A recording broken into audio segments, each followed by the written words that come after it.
Hello everyone and welcome back to Mind Spine Tutorials. Now we are starting with the cell organelle mitochondria. Mitochondria को power house of the cell भी कहा जाता है. आप commonly इसका नाम जानते हैं ऑलरेडी कि हम इसको power house of the cell कहते हैं. क्यों कहते हैं? क्योंकि ये एनर्जी जो एटीपी होता है उसको सप्लाई करता है, जिससे सारी जो सेल एक्टिविटीज होगी, जितनी भी मेटाबॉलिक एक्टिविटी सेल परफॉर्म करते हैं, वो सारी चीजों के अंदर माइटोकॉन्ड्रिया का रोल प्ले इसीलिए आ जाता है.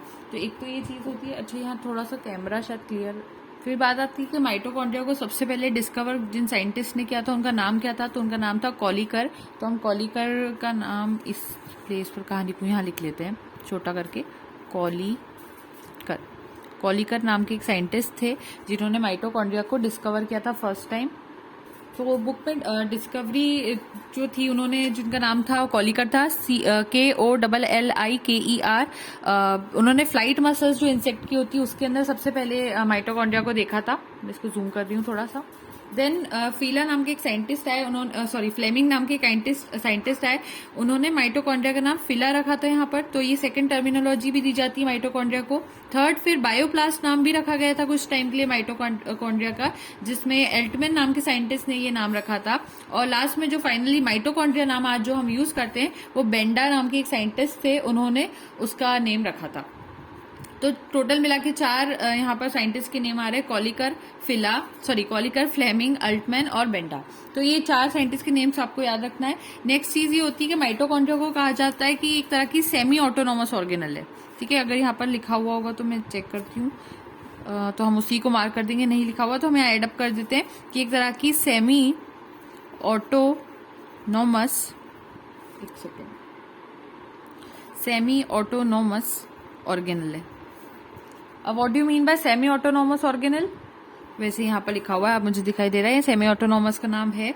तो सेमी ऑटोनोमस का मतलब तो यही होता है कि ये कुछ एक्टिविटी, सेल्यूलर एक्टिविटीज खुद के अपने आप से भी पूरी कर सकता है, इसलिए हम इसको सेमी ऑटोनोमस ऑर्गेनल कहते हैं. जैसे कि नॉर्मली क्या होता है कि कॉलेजेस में भी होता है, कुछ कॉलेज होते हैं ऑटोनोमस, एक होते हैं गवर्नमेंट कॉलेजेस, और कुछ होते हैं सेमी ऑटोनोमस. तो थोड़ा सेमी ऑटोनोमस पे क्या होता है, थोड़ा गवर्नमेंट के भी रूल्स रहते हैं और कुछ एक्टिविटीज वो खुद के मन से भी परफॉर्म कर सकते हैं. ऑटोनोमस पूरी एक्टिविटीज अपने मन से ही परफॉर्म करते हैं. गवर्नमेंट के रूल्स इतने ज्यादा वहां पर थोड़े बहुत लगते हैं, लेकिन ज्यादातर सारे डिसीजंस उनके खुद के होते हैं ऑटोनोमस में. और जो गवर्नमेंट के होते हैं वहां पर सोलली गवर्नमेंट डिसीजंस वर्क करते हैं. और सेमी ऑटोनोमस में गवर्नमेंट प्लस जो खुद के डिसीजंस होते हैं वो दोनों वर्क करते हैं. उसी तरह से ऑर्गेनल्स में भी होता है. ये सेमी ऑटोनोमस यानी कुछ जो एक्टिविटीज है ये खुद भी परफॉर्म कर सकता है, इसीलिए हम इसको सेमी ऑटोनोमस ऑर्गेनल कहते हैं. ठीक है, नेक्स्ट पॉइंट, माइटोकॉन्ड्रिया जो होता है इसको मिलोस थेड कॉन्ड्रन ग्रेन्यूल से बताया गया है. Is an organelle present in all plants and animal cells. सारे प्लांट और एनिमल सेल्स में होता है एक्सेप्ट प्रोकैरियोटिक सेल्स में. और जो इरिथ्रोसाइट्स ऑफ मैमल्स होते हैं, आरबीसीज जो होते हैं मैमल्स के, इन 2 चीजों पर आप माइटोकॉन्ड्रिया को नहीं देखते हैं. Next is they are the source of energy in eukaryotic cells. Energy का सोर्स होते हैं. And are the site for aerobic respiration. क्योंकि हमने बात की थी एरोबिक रेस्पिरेशन में एटीपी भी रिक्वायर्ड होती है, ऑक्सीजन का जो रेस्पिरेशन होता है ऑक्सीजन की मदद से, उसको हम एरोबिक रेस्पिरेशन कहते हैं. तो वहां पर माइटोकॉन्ड्रिया का बहुत इंपॉर्टेंट रोल प्ले देखने को मिलता है. माइटोकॉन्ड्रिया सेमी ऑटोनोमस ऑर्गेनल होते हैं, bound by a double membrane. अब यहाँ पर ये डबल मेम्ब्रेन स्ट्रक्चर भी होता है, ये भी हमें मिल गया पॉइंट. इसमें आउटर और इनर फॉस्फोलिपिड बाइलेयर मेम्ब्रेन देखने को मिलती है. नेक्स्ट इज आउटर मेम्ब्रेन जो होती है, इसके अंदर पोर्स होते हैं और वो एक सीव की तरह एक्ट करती है. क्योंकि पोर्स हो गए तो जैसे छन्नी होती है, उसी तरह से यहाँ पर माइटोकॉन्ड्रिया की आउटर मेम्ब्रेन एक्ट करती है. And it allows molecules to pass on the basis of their size. अब मॉलिक्यूल्स अगर छोटे, फॉर एग्जाम्पल ये सीव का साइज है, तो इस सीव से अगर कोई बड़ा मॉलिक्यूल होगा तो वो उसको पास नीचे नहीं होने देगी, और जो छोटे होंगे उससे होने देगी. तो ये सारे जो चीजें होती है, वो सीव जो होती है आउटर मेम्ब्रेन एक तरह की फिल्टर की तरह वहां एक्ट करती है कि सारे मेम्ब्रेन के अंदर से पार्टिकल्स पास ना हो पाए. जो इंपॉर्टेंट पार्टिकल्स है वही उस मेम्ब्रेन को क्रॉस कर पाए. तो माइटोकॉन्ड्रिया को ऐसा भी माना जाता है that have been developed from early prokaryotic cells. जो अर्ली प्रोकैरियोटिक सेल्स हुए हैं, पुराने प्रोकैरियोटिक सेल्स, उसमें पहले हुआ करती थी, लेकिन धीरे धीरे जैसे ड्यू कोर्स ऑफ इवोल्यूशन में इफ वी विल सी, तो in eukaryotic organism only we can now find this mitochondria. और जो प्रोकैरियोटिक सेल्स है उसमें नहीं देखने को मिलती है. और ये एरोबिक बैक्टीरिया में खासतौर पे देखने को मिलती थी. इन्होंने सिम्बायोटिक रिलेशनशिप शुरू करी with the ancestor of eukaryotes. These prokaryotes provide energy and the host cell provide nutrients and protection from the exterior environment. तो एक तरह से दोनों ने मिलजुल कर सिम्बायोसिस दिखाया और इस तरह से अपने वर्क्स को परफॉर्म किया। This theory of the origin of mitochondria and the modern eukaryotic cell is called the endosymbiotic hypothesis. इसी को हम एंडोसिम्बायोटिक हाइपोथेसिस कहते हैं, जिसके अंदर प्रोकैरियोट्स एनर्जी प्रोवाइड करते थे और जो होस्ट सेल होता था वो न्यूट्रिएंट्स और प्रोटेक्शन प्रोवाइड करता था। तो इस तरह से उनका एक रिलेशनशिप हमें देखने को मिला। अब जो नंबर होता है माइटोकॉन्ड्रिया का वो एक भी हो सकता है और वेराई कर सकता है। तो वेराई कैसे कर सकता है? कभी अगर सिर्फ एक माइटोकॉन्ड्रिया भी हो सकता है। अगर सिर्फ एक माइटोकॉन्ड्रिया पर सेल के हिसाब से पाया जा रहा है तो वो किसमें पाया जाता है? आपने सुना होगा क्लोरेला जो होता है, क्लोरेला, इसमें सिर्फ एक माइटोकॉन्ड्रिया होता है पर सेल में। और क्लेमाइडोमोनास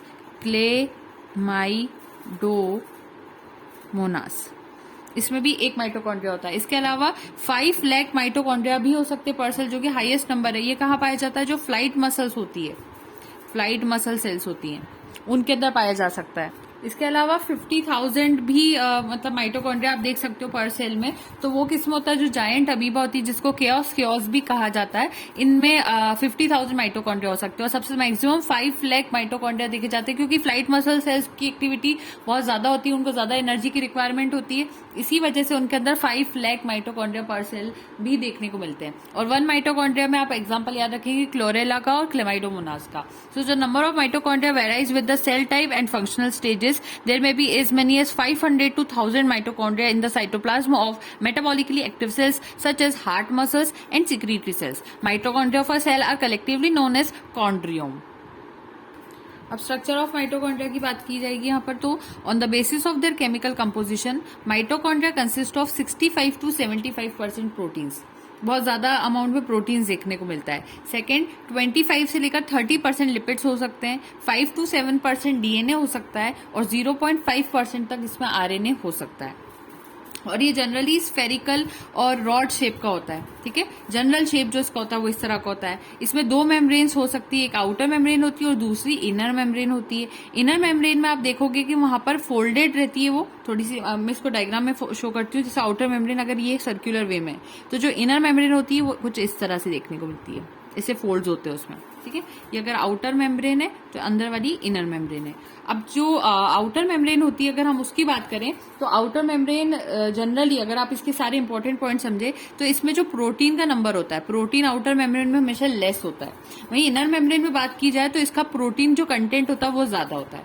तो आउटर मेम्ब्रेन में प्रोटीन कम होता है और इनर मेम्ब्रेन में प्रोटीन ज्यादा होता है। उसी तरह से आउटर मेम्ब्रेन जो होती है वो परमिएबल होती है। कैसी होती है? परमिएबल होती है।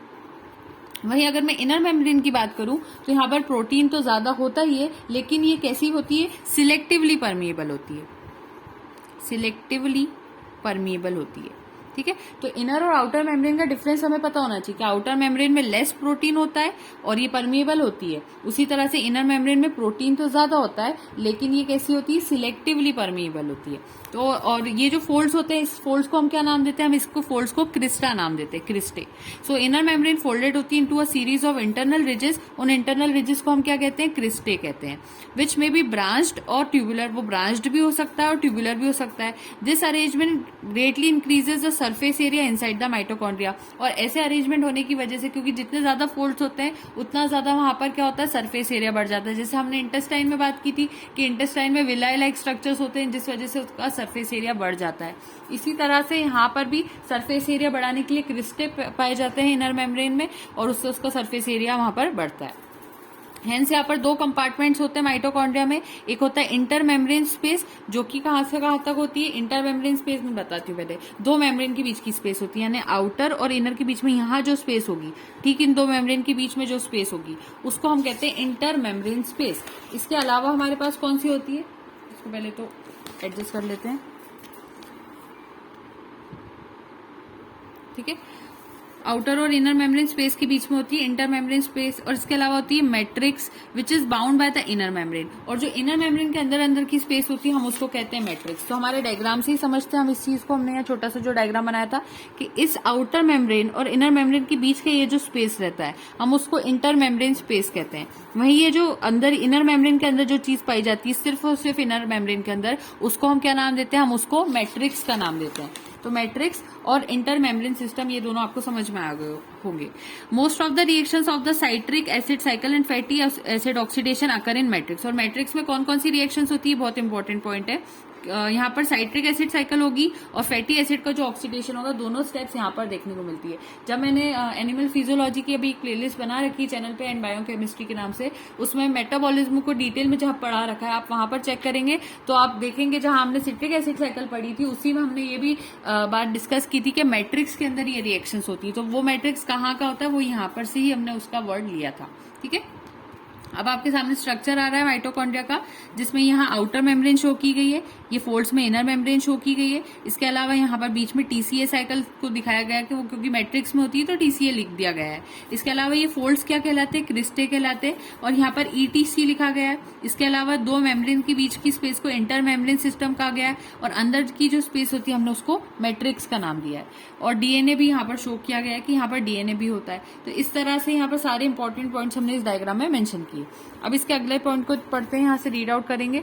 एक इंपॉर्टेंट पॉइंट और है जो बुक में मेंशन नहीं है, हम यहाँ पर डिस्कस करते हैं। मैट्रिक्स किस चीज में रिच होता है, इस पे क्वेश्चन अगर पूछ लिया जाए कि मैट्रिक्स में क्या चीजें रिचली पाई जाती है, तो आपको पता होना चाहिए यहाँ पर एंजाइम्स पाए जाते हैं बहुत ज्यादा अमाउंट में। और वो भी एंजाइम्स किस चीज के होते हैं, सेल्यूलर रेस्पिरेशन के होते हैं। तो एंजाइम्स फॉर सेल्यूलर रेस्पिरेशन हमें यहाँ पर देखने को मिलते हैं। एक चीज तो ये हो जाती है। दूसरी चीज यहाँ पर हमें बहुत ज्यादा जो देखने को मिलती है वो होती है डाइवेलेंट आयंस। ज्यादा अमाउंट में डाइवेलेंट आयंस भी यहाँ पर देखने को मिलते हैं। और डाइवेलेंट आयंस में कौन से, specially magnesium ions, manganese ions और फेरस आयंस। ठीक है, और ये डाइवेलेंट आयंस इस एंजाइम्स को एक्टिवेट करने के लिए ही यहाँ पर पाए जाते हैं। एंजाइम्स तो यहाँ पर होते हैं लेकिन थोड़े इनएक्टिव होते हैं, तो उसको एक्टिवेट कौन करता है, यही डाइवेलेंट आयंस करते हैं। तो ये मैट्रिक्स पाई जाने वाली चीज हो गई। यहाँ पर डीएनए मेंशन्ड है कि डीएनए होता है, लेकिन कौन सा डीएनए, अगर कोई पूछ ले क्वेश्चन कि कौन से तरह का डीएनए इस माइटोकॉन्ड्रिया के मैट्रिक्स में पाया जाता है, तो वो सर्कुलर डीएनए होता है। यहाँ पर याद रखना, सर्कुलर डीएनए होता है। इसके अलावा ये जो मैट्रिक्स होती है इसमें और भी कुछ पार्टिकल्स हो सकते हैं जो कि अगेन बुक में मेंशन नहीं है। वो पार्टिकल्स कौन से हो सकते हैं, वो राइबोसोम्स हो सकते हैं। तो राइबोसोम्स भी इसके अंदर पाए जाते हैं। ये भी हमें याद रखना है कि मैट्रिक्स में राइबोसोम्स भी होते हैं। अब ये जो डीएनए यहाँ पर होता है, इसकी और इम्पोर्टेंट इन्फॉर्मेशन भी याद रखना कि यहाँ के डीएनए के अंदर सी और जी ज्यादा रिच होता है, rich in C and G. Cytosine और ग्वानाइन इसमें ज्यादा होता है, एडिनाइन और थाइमिन इसमें कम होता है। यूरेसिल तो आता ही नहीं, क्योंकि यूरेसिल थाइमिन की जगह पर कहां पर देखने को मिलता है, आरएनए में देखने को मिलता है। अभी हम किसकी बात कर रहे हैं, डीएनए की बात कर रहे हैं। तो यहाँ पर सी और जी और ए और टी की बात होती है, लेकिन सी और जी यहाँ पर रिच होता है इस डीएनए में, और एडिनाइन और थाइमिन ये दोनों चीजें यहाँ पर कम होती है इस डीएनए में, स्पेशली माइटोकॉन्ड्रिया के मैट्रिक्स में पाया जाने वाला जो डीएनए होता है उसके अंदर। तो ये सर्कुलर डीएनए होता है और रिच होता है किसमें, साइटोसाइन और ग्वानिन के अंदर। अब ये रीजन जो होता है, साइटोसाइन ग्वानिन अगर किसी चीज में ज्यादा हो जाता है तो इसकी वजह से क्या होता है, इस डीएनए का जो टेम्परेचर होता है इसका हाई डीनेचुरेशन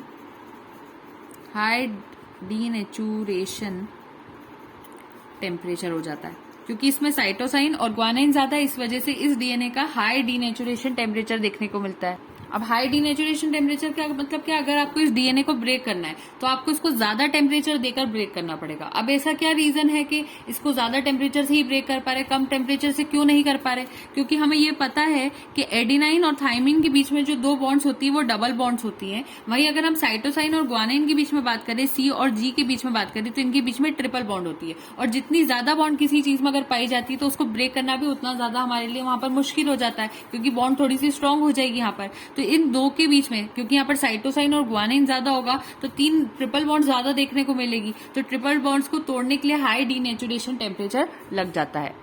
अब एक और अच्छा इंपॉर्टेंट फैक्ट क्या है कि यहाँ जो राइबोसोम्स पाए जाते हैं वो कौन से वाले होते हैं, 80S वाले होते हैं कि 70S वाले होते हैं, तो वो 70S वाले होते हैं। और 70S राइबोसोम हम कहाँ पर देखते हैं, क्या हम यूकैरियोटिक सेल में देखते हैं, नहीं देखते हैं। हम 70S राइबोसोम्स देखते हैं प्रोकैरियोटिक सेल में। इसी वजह से कंफ्यूजन हुआ कि अगर माइटोकॉन्ड्रिया तो सिर्फ और सिर्फ यूकैरियोटिक सेल में पाया जाता है, तो राइबोसोम इसके 70S कैसे हो रहा है, क्योंकि 70S राइबोसोम नॉर्मली, यहाँ पे समझो इस बात को, 70S राइबोसोम किस में देखने को मिलता है, प्रोकैरियोट्स में देखने को मिलता है, और 80S राइबोसोम हमें यूकैरियोट्स में देखने को मिलता है। शुरू में हमने कहा कि जो माइटोकॉन्ड्रिया होते हैं वो सिर्फ यूकैरियोटिक सेल में पाए जाते हैं। अगर यूकैरियोटिक सेल में पाए जाते हैं तो इसके राइबोसोम्स भी तो फिर 80S वाले होने चाहिए थे, लेकिन राइबोसोम्स यहाँ पर माइटोकॉन्ड्रिया में 70S वाले आ जाते हैं। तो 70S आने की वजह से जो साइंटिस्ट थे जिनका नाम था अल्टमैन, जिसको मैंने कहा था जिन्होंने बायोप्लास्ट नाम दिया था इसका माइटोकॉन्ड्रिया का, तो अल्टमैन ने ये कहा कि इसका मतलब ये है कि पहले कहीं ना कहीं पूर्वज जो रहे होंगे इस माइटोकॉन्ड्रिया के, वो प्रोकैरियोट से ओरिजिन हुआ होगा।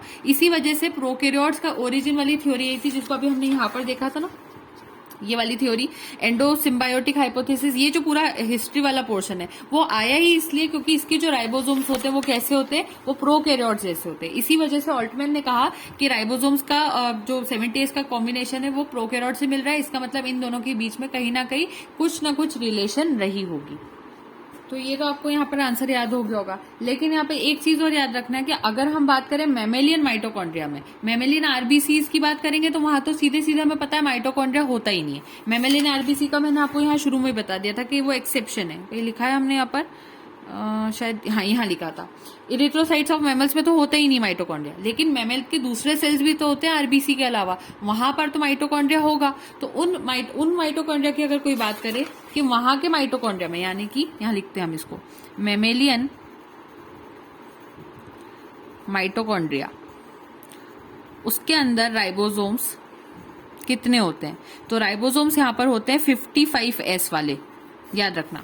राइबोसोम ओवरऑल बात करें माइटोकॉन्ड्रिया में 70S का ही याद रखना है, ठीक है। एग्जाम में क्वेश्चन आ जाए कि माइटोकॉन्ड्रिया में कितने वाले राइबोसोम्स होते हैं, तो आप सीधे सीधे टिक कर देंगे 70S। लेकिन अगर स्पेसिफिक होकर पूछा जा रहा है कि मैमेलियन माइटोकॉन्ड्रिया बताइए, वहां पर जो राइबोसोम्स होते हैं उसमें कितना सेडिमेंटेशन कोएफिशिएंट होता है, तो याद रखना राइबोसोम्स वहां पर 55S होते हैं। इन दोनों में डिफरेंस याद रखना है। और 55S को भी ब्रेकडाउन कैसे होगा, एक होता है 38S और एक होता है, एक थोड़ा सा मेरा यहाँ पर मिक्स हो गया है, 28S में डायग्राम तक चली गई है, F1 F0 यहाँ पर दिख रहा है, बट अभी समझ लेते हैं। 38S लार्जर यूनिट होती है, लार्जर सब यूनिट होती है, और स्मॉलर सब यूनिट 28S वाली होती है। इस तरह से 55S यहाँ पर बनता है। और एक क्वेश्चन और पूछा जाता है कि हम माइटोकॉन्ड्रिया को सेमी ऑटोनोमस ऑर्गेनल क्यों कहते हैं, इसको सेमी ऑटोनोमस क्यों कहा जाता है? क्योंकि अपनी खुद की एक्टिविटीज बहुत सारी परफॉर्म कर सकता है। और कौन सी एक्टिविटीज? क्योंकि इसके पास खुद का डीएनए और खुद का राइबोसोम होता है, तो ये खुद की जेनेटिक एक्टिविटीज खुद परफॉर्म कर सकता है। इसी वजह से हम इसको सेमी ऑटोनोमस कहते हैं, क्योंकि इसके पास खुद का डीएनए भी होता है और इसके पास अपने खुद के राइबोसोम्स भी होते हैं। ये दोनों खुद की चीज होती है, तो जेनेटिक जो भी वर्क होगा वो खुद का ये परफॉर्म कर लेगा। एक चीज और होती है यहाँ पर, ये जो क्रिस्टे हमने ड्रॉ करे थे, क्रिस्टे के ऊपर ही यहाँ पर एक कुछ ऐसे पार्टिकल्स बने होते हैं। इन पार्टिकल्स को क्या कहते हैं वो बहुत इंपॉर्टेंट है, तो उसको ऐड करेंगे हम यहाँ पर। इन पार्टिकल्स को हम कहते हैं F0 या F0 F1 पार्टिकल्स, ठीक है। F0 F1 पार्टिकल्स इनको कहा जाता है। और या फिर इसको ओरिजिनली नाम क्या देते हैं, तो इसको ऑक्सीजोम्स भी कहते हैं, ऑक्सीजोम्स का भी नाम दिया जाता है इनको। और कहीं कहीं बुक्स में आपको मिलेगा इसको एलिमेंट्री पार्टिकल्स भी कहते हैं, एलिमेंट्री पार्टिकल्स ये भी कहते हैं इसको, एलिमेंट्री पार्टिकल्स। तो तीनों ही चीजें बिल्कुल सही है, FO F1 particles, oxysomes, elementary particles, सभी इसको आप कह सकते हो। ये इसके इंपॉर्टेंट पॉइंट्स में आता है। ये इसके ऊपर पाए जाने वाले सारे इंपॉर्टेंट जितने पॉइंट्स हैं वो सब हमने एडअप करे हैं यहाँ पर। एक और चीज आ जाती है यहाँ पर कि इन FO F1 पार्टिकल्स का काम क्या होता है, ये एटीपी सिंथेसिस में हेल्प करते हैं, और डिटेल हम आगे डिस्कस कर लेंगे। इसके अलावा एक और इम्पोर्टेंट पॉइंट है कि मैट्रिक्स का कलर क्या होता है, तो पेल येलो कलर का होता है। पेल येलो कलर क्यों होता है इस मैट्रिक्स का? क्योंकि इसमें राइबोफ्लेविन नाम का पिगमेंट पाया जाता है, राइबोफ्लेविन बहुत ज्यादा होता है इसमें, तो राइबोफ्लेविन होने की वजह से मैट्रिक्स का कलर पेल येलो कलर हो जाता है। और FO F1 particles ATP synthesis में हेल्प करते हैं। तो जहां जहां क्वेश्चन बन सकते थे वो सारे पॉइंट्स हमने यहाँ पर डिस्कस करने की कोशिश पूरी तरह की है। अब बुक के स्टेटमेंट को पढ़ लेते हैं। यहाँ से क्या लिखा गया है यहाँ पर, the mitochondrial membrane corresponds to the unit lipoprotein membrane structure. The respiratory chain is an integral part of the inner mitochondrial membranes. The main components of the respiratory chain are NADH linked dehydrogenases, the flavin linked dehydrogenases, coenzymes Q, ubiquinone, and various cytochromes. All these components, with the exception of coenzyme Q and cytochromes, are tightly bound to the inner membrane. ये सारी जो चीजें exception coenzyme Q और cytochromes के अलावा जितनी चीजों के नाम दिए वो सभी टाइटली बाउंड होती है to the inner membrane. Cytochrome c is localised in inter membrane space. फिर उसके बाद यहाँ पर मेम्ब्रेन प्रोटीन्स ऑफ माइटोकॉन्ड्रिया का एक डायग्राम दिया गया है, तो वो आप देख सकते हो। फिर osmotic treatment and negative staining of inner membranes, अगर आप ऑस्मोटिक ट्रीटमेंट कर रहे हो, नेगेटिव स्टेनिंग कर रहे हो इनर मेम्ब्रेन की, have revealed that cristae are covered with very small particles called elementary और F1 फैक्टर ऑफ रेकर पार्टिकल्स, जिसको अभी मैंने F1 F0 पार्टिकल्स आपको ऊपर बताया, वही उसका स्टेटमेंट आ रहा है। And are regularly spaced at intervals of 100 angstrom with in the membrane. In जैसे मैंने पास ड्रॉ किए तो उनके बीच का जो स्पेस होता है वो 100 एंगस्ट्रॉम तक हो सकता है। These particles were first described by दिखाई दे रहा होगा स्क्रीन पर, या मैं 1 मिनट इसको एडजस्ट कर दूं, ठीक है। So these particles were described by Humberto Fernandez Morin, or each particle has a base, stalk and a head. The head is approximately 80 angstroms in diameter, stalk is about 50 angstrom long and 30 angstrom wide, base is attached with the inner membrane and have same diameter as that of head piece. The length of the entire structure is about 160 angstrom. The F1 particle has a molecular weight of 360,000 AWU. These particles represent a mitochondrial ATPase which is involved in the coupling of oxidation and phosphorylation responsible for the synthesis of ATP. तो सारा जो detail मतलब होना चाहिए, ये वाली information याद तो नॉर्मली नहीं रहती, बस एग्जाम के टाइम के आसपास आप इसको थोड़ा ध्यान से देख लेंगे। ऐसे नॉर्मली इतना याद रखने का पॉइंट नहीं है, ये समझने वाली चीजें हम सब समझते आ रहे हैं, ये याद करने की चीज है, ये खुद आप ही याद करेंगे सारे इंपॉर्टेंट पॉइंट्स को, तो ये आ जाते हैं। इसके अलावा यहाँ पर फिर फाइनली डायग्राम आ रहा है, simplified picture of ATP synthetase showing F1 FO region. तो F1 रीजन यहाँ से यहाँ तक का है और FO रीजन यहाँ से यहाँ तक का। ये देखिए यहाँ पर F1 था, FO था, वो एक्चुअली हमने पॉइंट जो लिखा था वो उसमें मिक्स होता हुआ दिख रहा है, पेंसिल का जो ग्रे कलर है वैसे ही डायग्राम है, तो कंफ्यूजन हो रहा होगा, लेकिन स्टिल आप समझने की कोशिश करेंगे डायग्राम को। और लास्ट में यहाँ पर एक टेबल आ रहा है सब यूनिट्स ऑफ एटीपी सिंथेटेज के नाम से, सिंथेज के नाम से। तो ये कैसे सब यूनिट्स होते हैं वो दिया गया है, और फाइनल फंक्शंस आ जाते हैं। लेकिन उसके पहले मैं थोड़ा सा अपने हाथ से ड्रॉ करके यहाँ पर diagram F1 FO particles explain कर देती हूँ। तो मैंने यहाँ पर डायग्राम ड्रॉ किया है। फॉर एग्जाम्पल वो जो F1 पार्टिकल जहां से अटैच होता है वहां से ही सीधे ड्रॉ कर रहे हैं। ये आउटर मेम्ब्रेन है हमारे माइटोकॉन्ड्रिया की, यहाँ पर इनर मेम्ब्रेन को ड्रॉ किया गया है, तो ये आउटर मेम्ब्रेन, ये इनर मेम्ब्रेन। इसके बाद मैंने इनर मेम्ब्रेन में आपको एक डिटेल बताना वहां रह गई थी कि इनर मेम्ब्रेन के अंदर भी 2 पार्ट्स हो सकते हैं। एक होता है एम फेस, आगे वाला हिस्सा एम फेस कहते हैं इसको ऑफ इनर मेम्ब्रेन, और एक पीछे वाला हिस्सा होता है जिसको हम कहते हैं सी फेस, जो कि cytosol face of inner membrane होता है, ठीक है। और इस आउटर मेम्ब्रेन और इनर मेम्ब्रेन के बीच के चैम्बर का आउटर चैम्बर से हम यहाँ पर रिप्रेजेंट कर रहे हैं। इसके अलावा जो फोल्ड्स होते हैं हम उसको क्या कहते हैं, हम उसको क्रिस्टे का नाम देते हैं, और उस क्रिस्टे के ऊपर ही क्या अटैच होते हैं, वहीं पर तो अटैच होते हैं FO F1 पार्टिकल। तो FO F1 पार्टिकल जो नॉर्मली अभी तक हम ऐसे करके ड्रॉ करते जा रहे थे, उसी का बड़ा वर्जन हमने यहाँ पर ड्रॉ करा है। तो FO F1 पार्टिकल के 3 पार्ट्स होते हैं, एक सबसे छोटा जो अंदर एम्बेडेड होता है इनर मेम्ब्रेन के ऊपर, फिर एक थोड़ा सा बीच में सेंटर पे आता है, और एक बड़ा सा पार्टिकल होता है। अब इन तीनों के नाम भी अलग अलग होते हैं, वो समझते हैं हम यहाँ पर। अब उसके नाम बनाने के लिए हम एक काम करते हैं, यहाँ पर इसको फिर से ड्रॉ करते हैं। एक छोटा पार्ट है जो एम्बेडेड था, फिर एक बीच का पार्ट आ रहा है, और उससे जुड़कर एक और बड़ा सा पार्ट आ रहा है, ठीक है।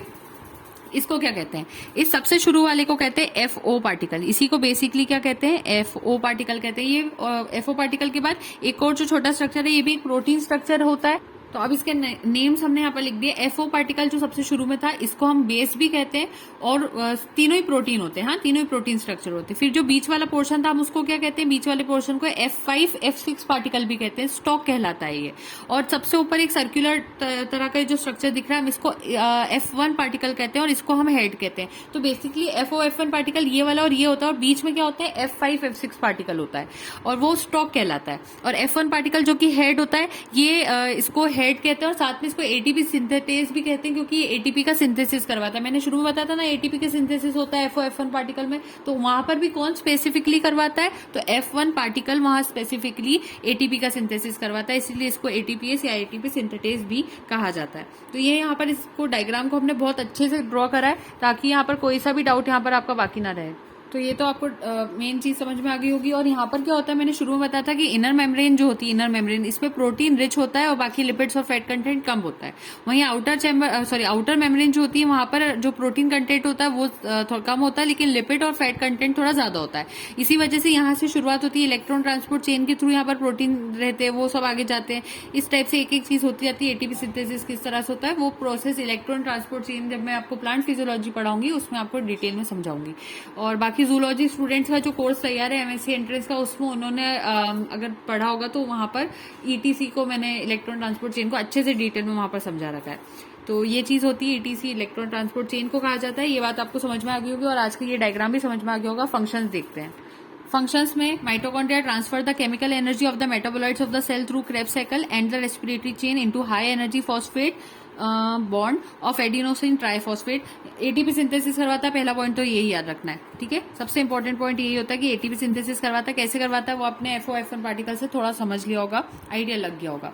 नेक्स्ट पॉइंट देखते हैं, इसको power house of the cell कहते हैं, that produce the energy necessary for many vital cellular functions and with motility, contraction, biosynthesis of cell materials, active transport, transmission और impulse, bioluminescence etc. इसके अलावा यहाँ पर एक पॉइंट मेंशन नहीं है, मैं उसको इस एरिया में लिख देती हूँ, यहाँ पर स्पेस है, क्योंकि जो स्पर्म्स होते हैं, स्पर्म्स के अंदर नेबन कण होता है, नेबन कण, NEBENKERN, नेबन कण।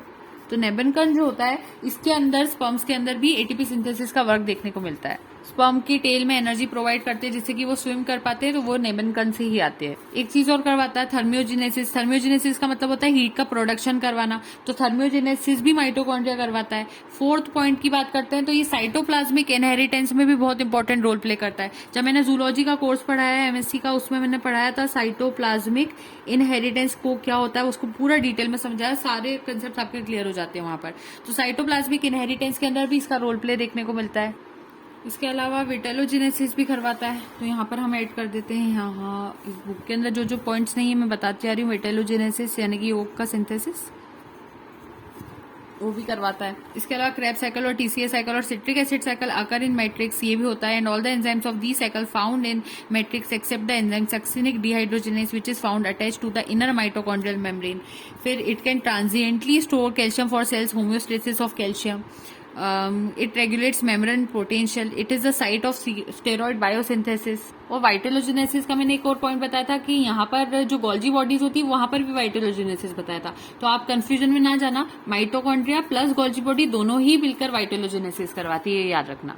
हीमोग्लोबिन का जो हीम पार्ट होता है उसकी सिंथेसिस में भी माइटोकॉन्ड्रिया का रोल प्ले देखने को मिलता है। तो ये आपको क्लियर हो गया होगा यहाँ से। और जो कोलेस्ट्रॉल होता है, कोलेस्ट्रॉल अगर आपसे कोई पूछ ले इनर मेम्ब्रेन में पाया जाएगा कि आउटर मेम्ब्रेन में, तो जैसे कि अभी हमने डिस्कस किया था, आउटर मेम्ब्रेन के अंदर लिपिड ज्यादा होते हैं और फैट ज्यादा होता है, लेकिन प्रोटीन कम होता है। तो याद रखना कि आउटर मेम्ब्रेन में ही कोलेस्ट्रॉल पाया जाता है, इनर मेम्ब्रेन में कोलेस्ट्रॉल एब्सेंट होता है, ये उनका एक डिफरेंस भी होता है। ये चीजें सारी इंपॉर्टेंट जितनी थी वो सभी हमने यहाँ पर एडअप कर ली। और इसके अलावा जो फंक्शंस होते हैं उसको ध्यान से रखना आपके लिए जरूरी है। तो यहाँ पर माइटोकॉन्ड्रिया का जो इतना भी इंपॉर्टेंट पार्ट है वो सभी कंप्लीट हो गया है। नेक्स्ट वीडियो सेगमेंट में हम लोग स्टार्ट करेंगे साइटोस्केलेटन से। तो thank you so much and don't forget to like, share and subscribe. Happy learning.